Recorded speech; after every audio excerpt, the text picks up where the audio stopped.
Samajwadi party का रंग है, ये मेरा मानना है।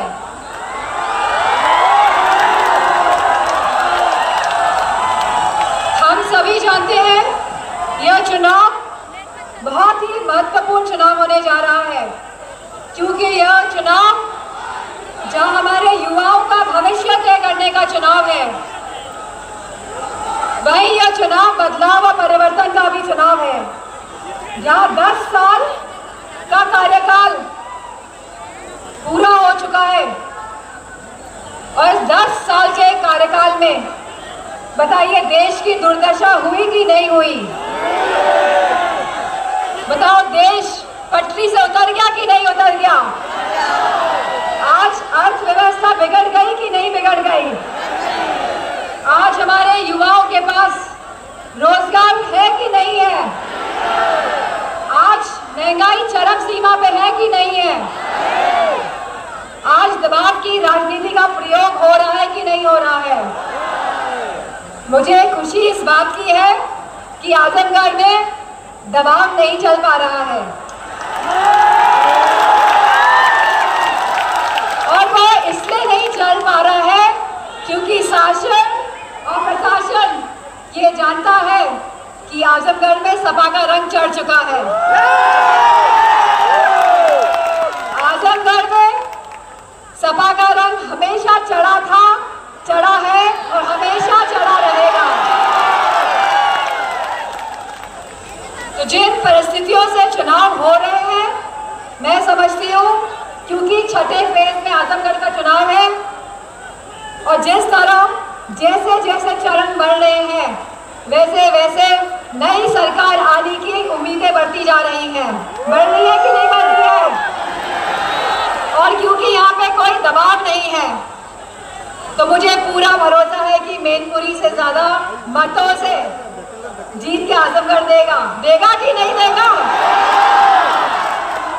मुझे पूरा भरोसा है सभी आजमगढ़ के युवा साथियों पे, सभी माताओं बहनों पे कि आपने हमेशा समाजवादी विचारधारा का साथ समर्थन दिया है और हम सभी एक साथ नेताजी के सिद्धांतों को और विचारों को आगे ले जाने का काम करेंगे।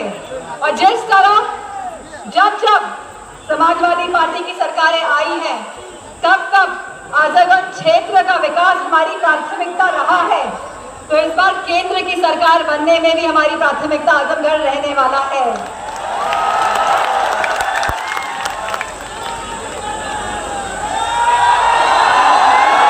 तो नंबर 1 आजमगढ़ ही होना चाहिए, होगा कि नहीं होगा?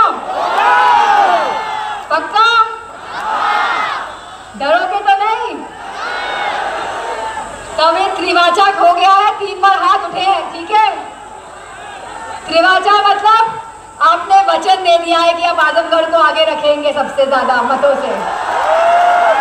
और वचन देने का मतलब पुरानी कहावत देश की कि प्राण जाए लेकिन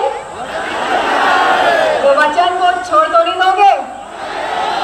ये भाजपा वालों जैसे झूठे जो वादे करते हैं और जिनको जनता की कोई फिक्र नहीं है।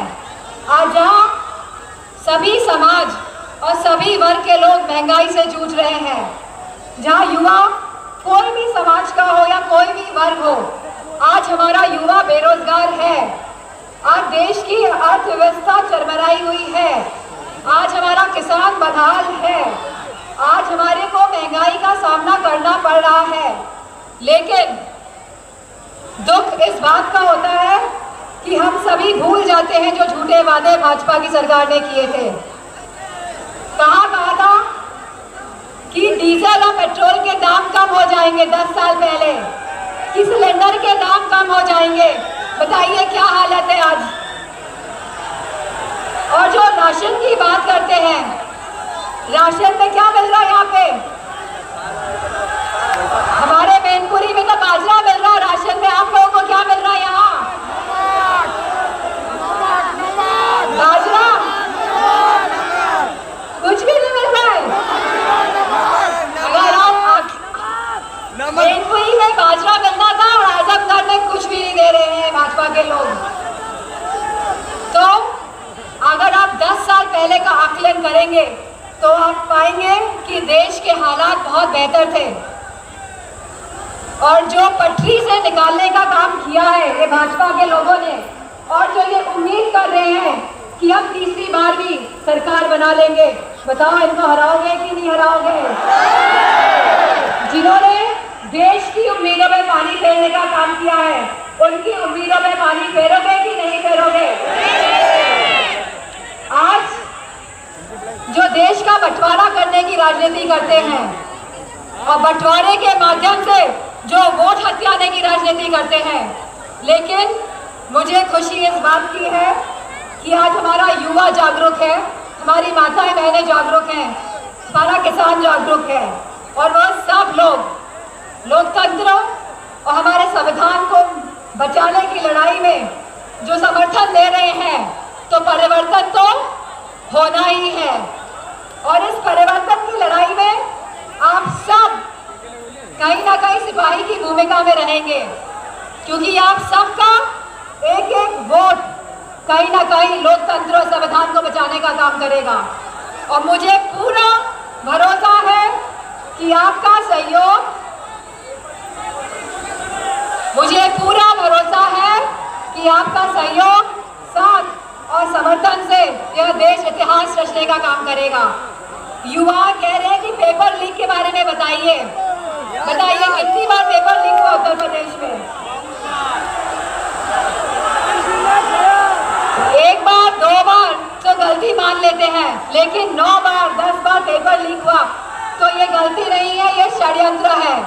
और कहीं ना कहीं नौकरी के माध्यम से जो आरक्षण मिलना चाहिए हमारे युवाओं को, कहीं ना कहीं ये उस अधिकार का भी हनन है।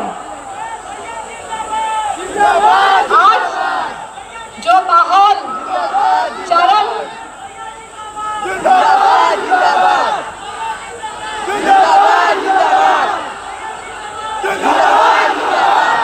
और जैसा हम देख रहे हैं कि जिस तरह का माहौल उत्तर प्रदेश में बनते जा रहा है, तो जब देश से भाजपा की सरकार जाएगी तो कहीं ना कहीं उत्तर प्रदेश से भी भाजपा के जाने के पूरे लक्षण दिखाई दे रहे हैं।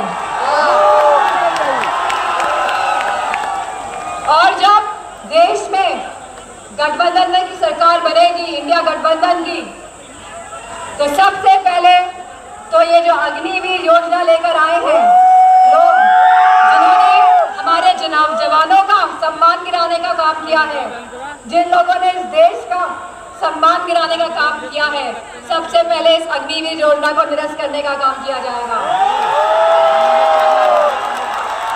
इसी के साथ जो हमारे